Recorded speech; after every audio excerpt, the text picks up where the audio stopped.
Welcome to the Learning Pines YouTube. We hope this video helps. In this video, I will explain how to make delicious whipped cream using your Kitchenaid mixer. First, gather your ingredients and prepare your equipment for the best results. Chilling your bowl and whisk attachment helps the cream whip up faster and achieve a better consistency. Always start with very cold, heavy cream, ideally with a milk fat content of 36% or higher, and have your powdered sugar and vanilla ready. Now, let's get your Kitchenaid ready. Attach the wire whisk to the mixer head, ensuring it's properly seated.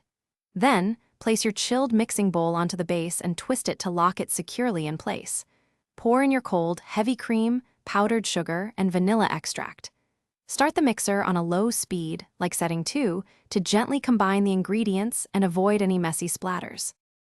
Once the ingredients are combined, gradually increase your mixer speed to medium-high, around setting 8. You'll notice the cream thickening and forming soft peaks first, where the cream holds its shape but the tip flops over. Continue whipping until you reach stiff peaks, where the cream holds its shape firmly. Be careful not to overwhip, as it can quickly turn into butter. Your freshly made whipped cream is best enjoyed immediately, but if you have leftovers, store them in an airtight container in the refrigerator. It will stay fresh for up to 3 days, perfect for topping desserts or coffee. Remember, homemade whipped cream is a delightful addition to so many treats.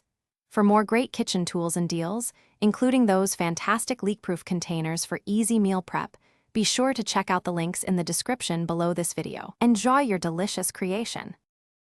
Thanks for watching. Consider subscribing if we helped you.